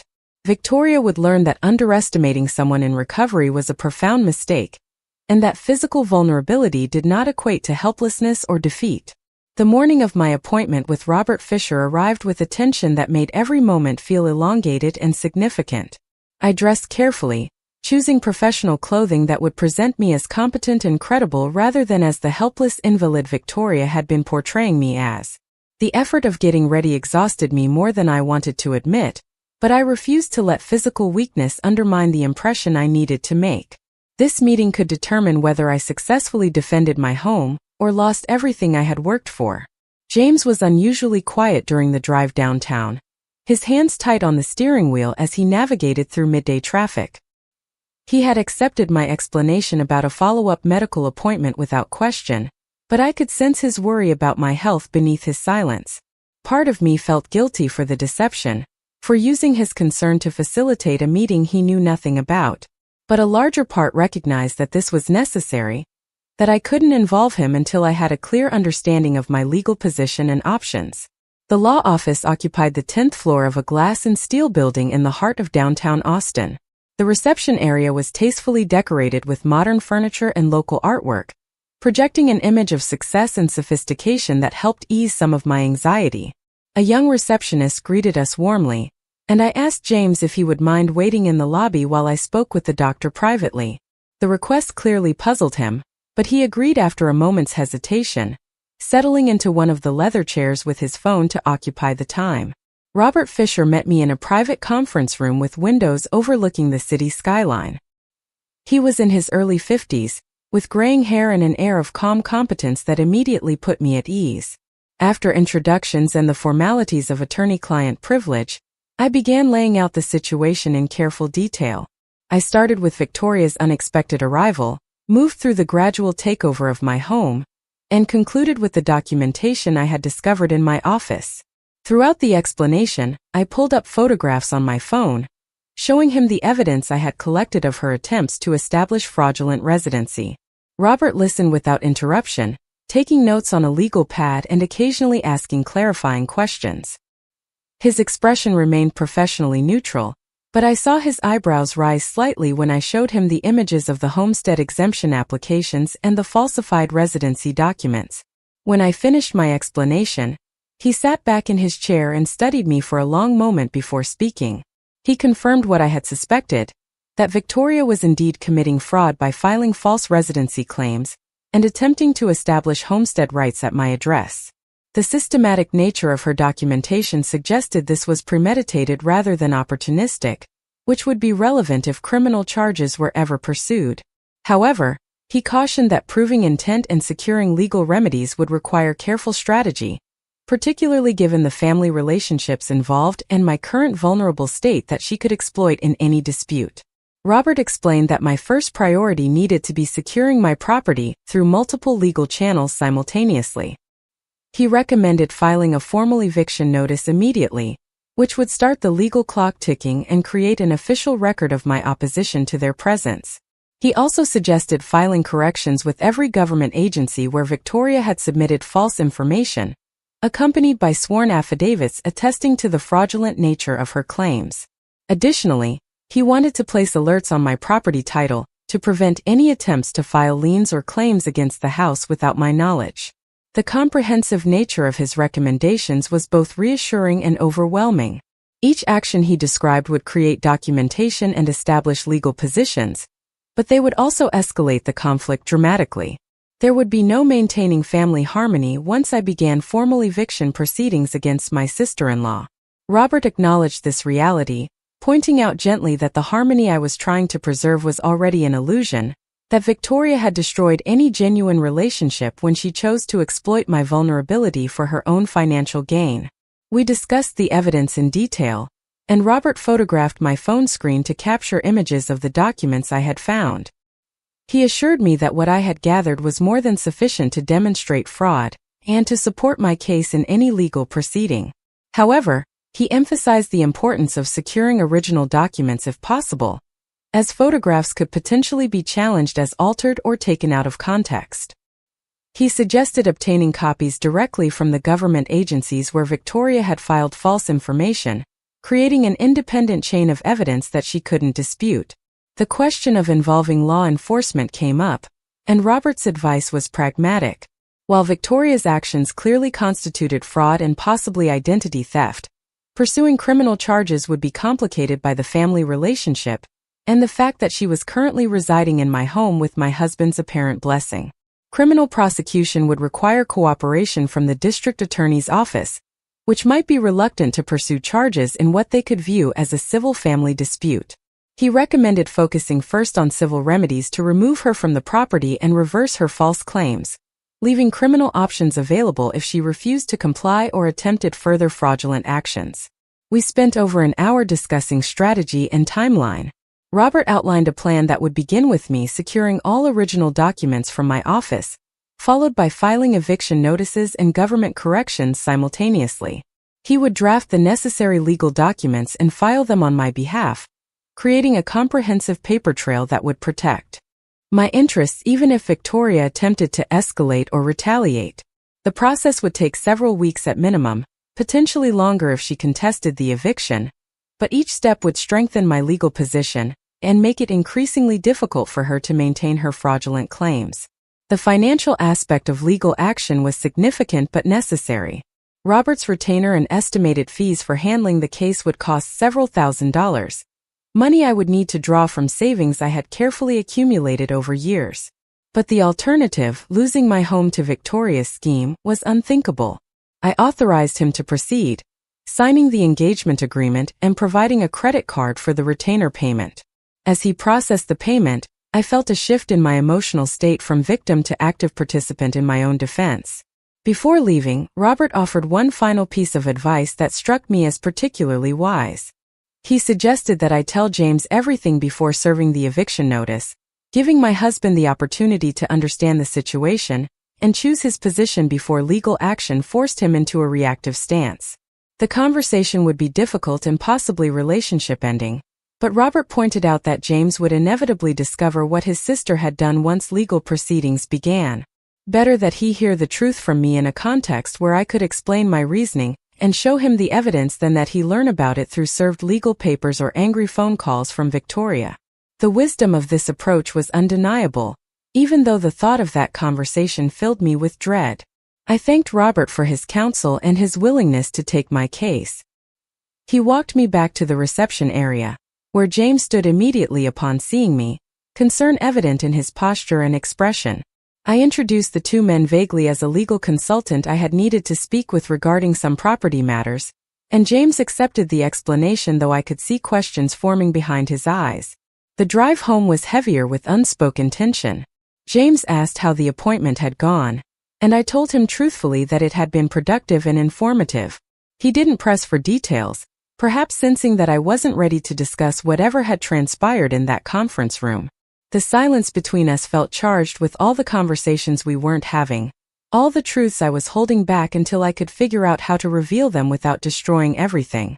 Back at the house, Victoria greeted us at the door with her usual performance of concerned helpfulness. She asked about my appointment, and I gave the same vague responses I had given James. I could see her calculating behind her pleasant expression, trying to determine if there was any threat to her plans in my afternoon absence. For the first time since discovering her fraud, I felt a small sense of power in knowing something she didn't, in understanding that her scheme had been exposed even if she didn't yet realize it. That evening, I waited until the house had settled into its nighttime routine. The children were in their rooms, Margaret had retired early, and Derek was watching television in the living room. Victoria was in my office again, conducting whatever business occupied her hours behind that closed door. I asked James if we could talk privately, And something in my tone made him set down his phone immediately and follow me to our bedroom with a seriousness that suggested he knew this conversation would be significant. I sat on the edge of the bed and tried to find the right words to begin.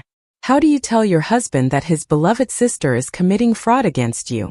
How do you reveal a betrayal so calculated and systematic that it seems almost unbelievable? I started with the simplest statement I could manage, telling him that I needed to show him something I had discovered, and that it was going to be difficult for him to hear but necessary for him to understand.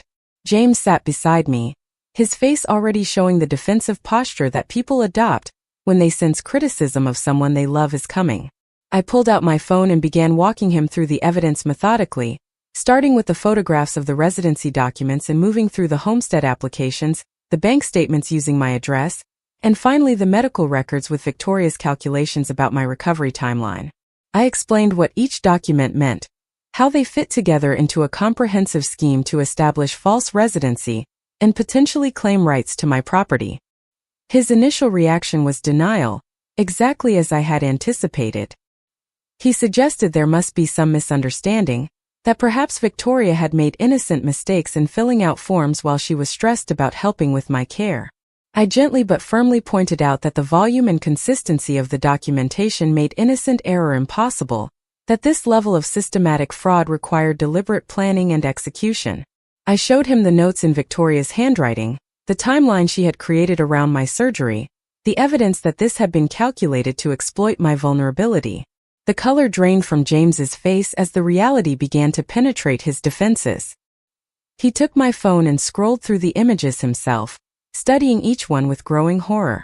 I could see the moment when belief finally overcame denial, when he had to accept that his sister had indeed done what I was describing. His hands began to shake, and he set the phone down carefully as if it had become too heavy to hold. The silence that followed was profound and painful. James stood and walked to the window, staring out at the darkened street below. I watched the tension in his shoulders, the way his hands clenched and unclenched at his sides, and I knew he was struggling with the collision between his lifetime of trust in Victoria and the undeniable evidence of her betrayal. When he finally spoke, his voice was rough with emotion, asking why she would do this, what she possibly had to gain by stealing from her own family. I explained what I had pieced together about their financial situation, about the likelihood that they were facing serious consequences from debt or business failures. I suggested that establishing residency in Texas, particularly at my address with its favorable homestead protections, could shield assets from creditors or provide legal advantages in bankruptcy proceedings. I was gentle in my explanation, trying to give him information without making him feel responsible for his sister's choices, but I could see each word landing like a blow. James turned from the window and asked what I planned to do. The question held so much weight, so many implications about our future and our marriage. I told him about my meeting with Robert Fisher, about the legal strategy we had discussed, about the necessity of filing eviction notices, and correcting the fraudulent claims Victoria had made. I explained that I had no choice but to protect my property and my rights, that allowing this to continue would result in losing everything I had worked for. What I was really asking, though neither of us stated it explicitly, was whether he would support me or his sister when this conflict became public and unavoidable. James seemed to understand the unspoken question beneath my explanation. He returned to the bed and took my hands in his grip tight and desperate. He said he needed time to think, to process what he had learned, but that he understood why I had to take action. He didn't promise to support me against his family, but he didn't try to talk me out of pursuing legal remedies either. It was the most I could hope for given the circumstances. We talked late into the night, going over details and discussing options. James asked if there was any way to resolve this privately, without lawyers and legal proceedings, and I explained that Victoria's actions had already crossed legal boundaries that couldn't be undone through family conversations. The false residency claims were now in government systems, creating records that would affect my property rights and tax obligations. Simply asking her to leave wouldn't reverse the damage she had already done to my legal standing. Sometime after midnight, we finally turned off the lights and lay in the darkness side by side. Neither of us could sleep, the weight of what we had discussed hanging heavy in the air between us. I could hear James breathing, quick and shallow, as he wrestled with the destruction of his understanding of his family and his place in it. I lay still, my mind already moving forward to the practical steps I would need to take in the coming days, the confrontations that would inevitably follow once legal documents were served. The next morning arrived gray and overcast, the weather matching the oppressive atmosphere in the house. I had made my decision during the sleepless hours of the night. Today, I would secure the original documents from my office before Victoria had a chance to destroy them. Tomorrow, Robert would file the eviction notices and begin the process of correcting the fraudulent residency claims. And then whatever happened would happen. I was done being passive, done accepting violation in the name of family harmony. Victoria must have sensed something had shifted, because her demeanor at breakfast was more watchful than usual. She asked James if everything was okay, noting that he seemed quiet and distracted. He mumbled something about work stress and avoided meeting her eyes. Margaret tried to fill the awkward silence with chatter about her plans for the day, but even she seemed to feel the tension that had settled over the household like a suffocating blanket. I waited until Victoria left for one of her errands, taking Derek and the children with her for what she announced would be a few hours of shopping. The moment their car disappeared down the street, I moved into action. James helped me, his assistance a silent statement of where his loyalties ultimately lay. We carefully documented the exact position of every item in my office, then systematically went through all the files and folders Victoria had accumulated. We found even more evidence than I had initially discovered. Hidden beneath other papers were draft legal documents attempting to add Victoria as a co-owner of my property, applications for lines of credit using my house as collateral, and correspondence with attorneys about options for establishing permanent residency rights. The scope of her scheme was breathtaking in its ambition and its callousness. She hadn't been planning to simply stay temporarily. She had been working toward permanently appropriating my home, using legal mechanisms and my temporary vulnerability to accomplish a theft that would have been complete before I even understood what was happening. James's face grew progressively darker as we uncovered each new layer of Victoria's planning. At one point he had to step away, his anger and grief overwhelming his ability to continue. I heard him in the kitchen, his fist hitting the counter with impotent rage. When he returned, his eyes were red but his jaw was set with determination. He told me he would support whatever actions I needed to take, that he was sorry for not seeing what was happening, and that he would stand with me against anyone who tried to prevent justice. Those words meant more than I could express. Whatever happened in the coming days, whatever family relationships were destroyed by the truth emerging, I wouldn't be facing it alone. James had chosen me over his sister, had chosen truth over comfortable denial. It didn't erase the pain of betrayal or the violation I had experienced, but it provided a foundation of support that made the path forward feel less impossible. We secured all the documents in a locked safe that Victoria didn't know existed, hidden in our bedroom closet. I photographed everything before storing it, creating digital backups that I uploaded to secure cloud storage. By the time Victoria and her family returned from their shopping expedition, the office looked exactly as they had left it, with only subtle differences in document positioning that wouldn't be noticeable unless someone was specifically looking for evidence of disturbance. That evening, Robert Fisher called to inform me that all the legal documents had been prepared and would be filed with the court first thing the following morning. The eviction notice would be served by a professional process server, ensuring proper legal procedure. Simultaneously, corrections would be filed with every government agency where Victoria had submitted false information, accompanied by my sworn affidavits and supporting documentation. The coordinated approach would make it clear that this was serious legal action, not family drama that could be negotiated away. I thanked him for his swift work and confirmed that I was ready to proceed. After ending the call, I sat with James in our bedroom and we discussed what would happen next. The legal proceedings would trigger confrontation and chaos. Victoria would likely respond with anger and accusations, portraying herself as the victim of my paranoia or ingratitude. Margaret would defend her daughter, and the extended family would be drawn into taking sides. Our lives would become exponentially more complicated and stressful, at precisely the time when I most needed peace and rest for my continued recovery. But the alternative was surrender, accepting that everything I had built could be stolen by someone willing to exploit family relationships and temporary vulnerability. That alternative was unacceptable. I had worked too hard, sacrificed too much, and valued my independence too deeply to let it be taken without fighting back with every legal tool available. If that fight destroyed family relationships, then those relationships were built on a foundation too weak to deserve preservation.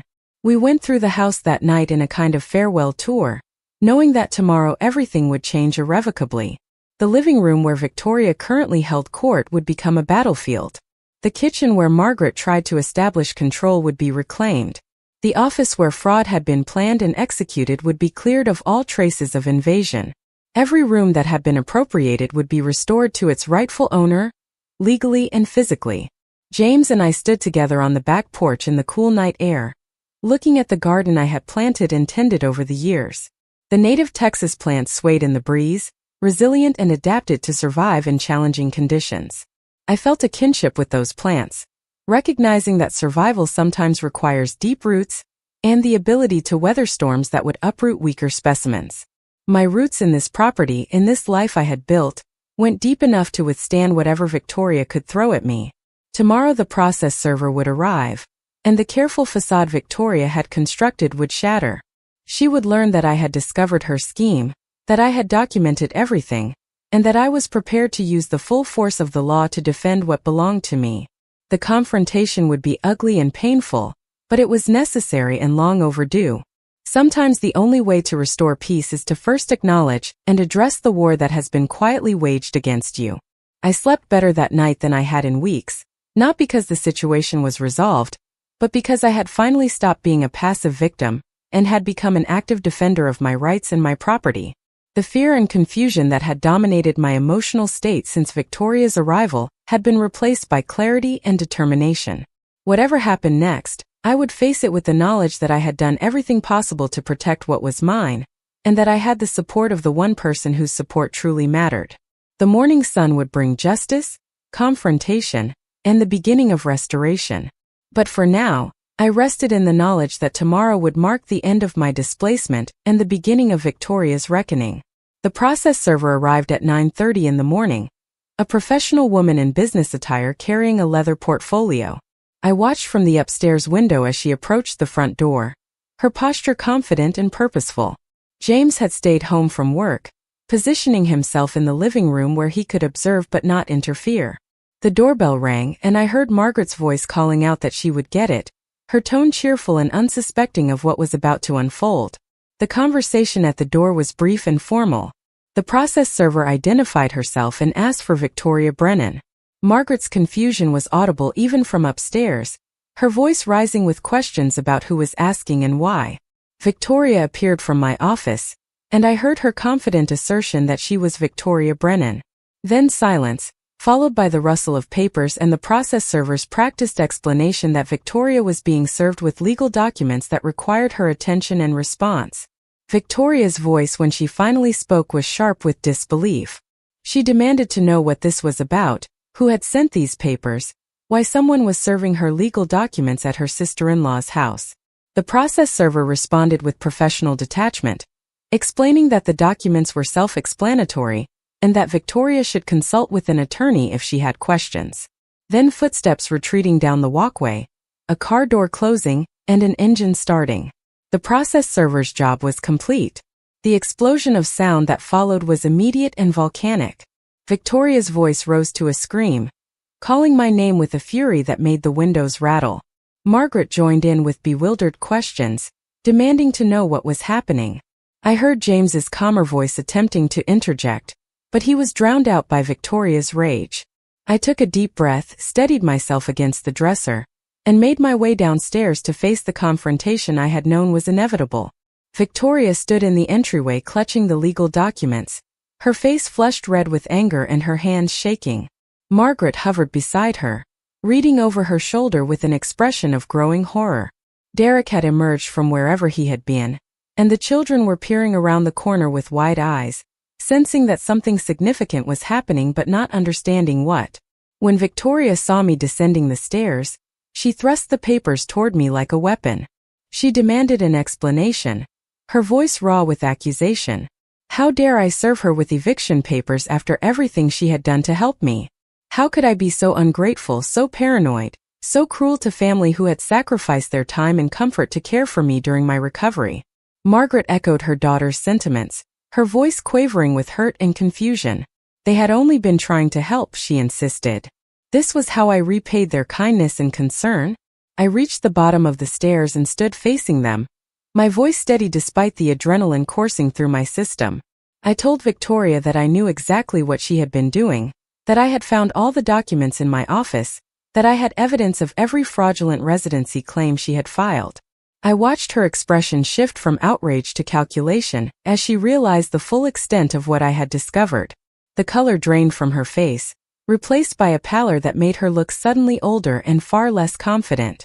She attempted to deny everything, her words tumbling over each other in a desperate rush to construct some plausible explanation.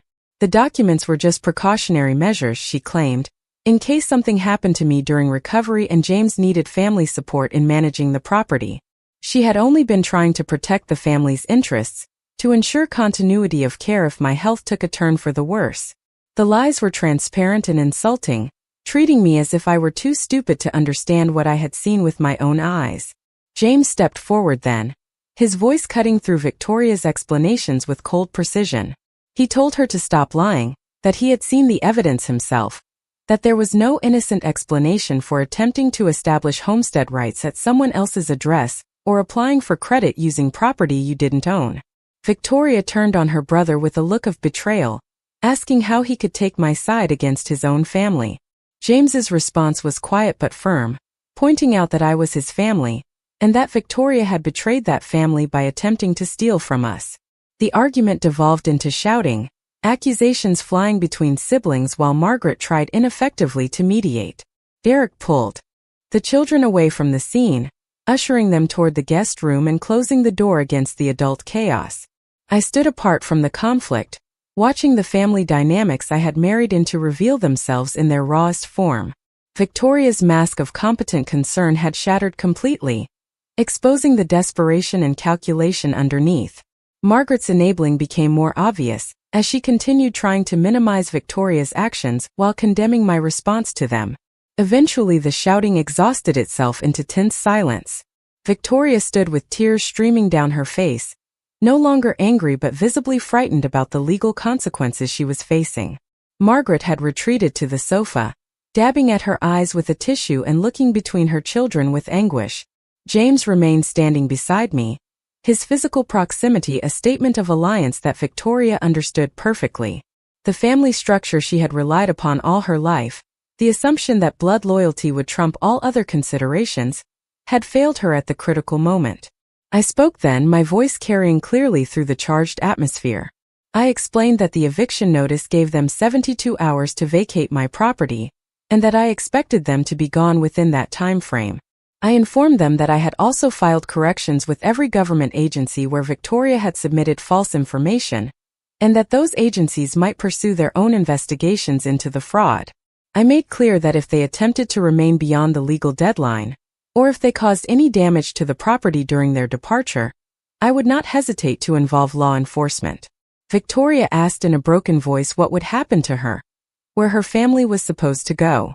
I responded that those were questions she should have considered before committing fraud against someone who had welcomed her into their home.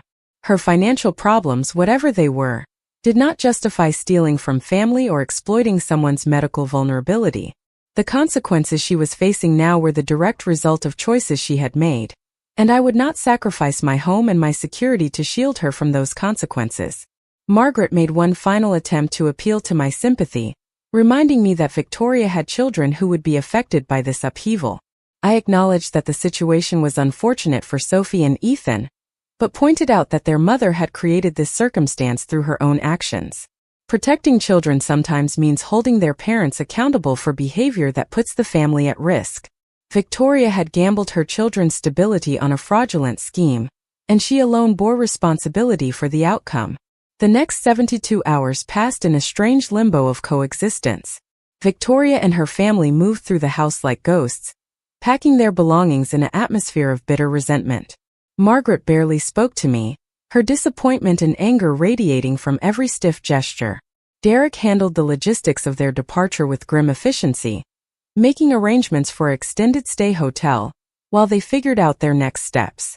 The children were confused and upset, old enough to sense the severity of what was happening, but not old enough to fully understand the adult complications that had created it. James took a few days off work to ensure the move-out happened according to the legal timeline and without incident. His presence was both support and insurance, making clear that he stood with me, and that any attempts to delay or sabotage would be met with immediate consequences. Victoria barely looked at him during those final days, her sense of betrayal by her brother apparently even deeper than her anger at me.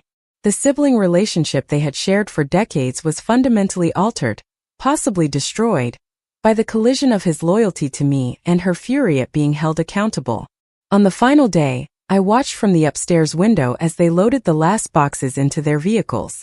The driveway that had been crowded with their cars for weeks was finally clearing. Margaret cast one last look at the house before getting into Derek's SUV, her expression a mixture of sorrow and accusation. Victoria didn't look back at all, her focus entirely on getting her children settled in the car and escaping the scene of her failed scheme. When they were gone, the house felt both empty and liberated. James and I walked through each room, surveying the damage and displacement that remained. Furniture would need to be returned to its original positions, my office would require complete reorganization, and the general sense of violation would take time to fade. But the house was ours again, legally and emotionally. The invasion had been repelled, and the sanctuary I had built was being restored. In the weeks that followed, I learned through James that Victoria and Derek had indeed been facing bankruptcy, and that my property had been intended as a shelter for assets they were trying to protect from creditors. The scheme had been even more calculated than I had realized, with Victoria researching Texas homestead laws specifically to exploit protections designed for legitimate residents. Her desperation had driven her to betray family bonds and exploit my medical vulnerability, gambling that I would be too weak or too conditioned to family harmony to effectively resist. Robert Fisher helped me complete the process of clearing all fraudulent claims from government records, a tedious but necessary task that took several months to fully resolve. Each correction was documented and filed, creating a comprehensive record that would protect me if Victoria ever attempted to resurface with additional false claims. The legal fees were substantial, but they represented an investment in my security and independence that was worth every dollar. My relationship with James survived, strengthened paradoxically by the crisis that could have destroyed it.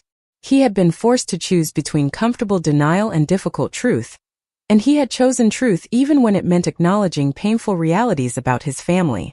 We worked together to restore the house and to establish stronger boundaries around our shared life, learning from the experience that family loyalty must be balanced against personal integrity and mutual respect. The house gradually returned to the peaceful sanctuary I had originally created, but I was changed by what had happened. I had learned that vulnerability invites exploitation from unexpected sources, that family relationships can mask calculated predation, and that defending what is yours sometimes requires confrontation that destroys the illusion of harmony. But I had also learned that I possessed strength I hadn't recognized, that strategic thinking could overcome physical weakness, and that justice was possible even when the violation came from those closest to you. Standing on my porch in the evening light, looking at the garden I had planted and the home I had defended, I felt a profound sense of ownership that went beyond legal title.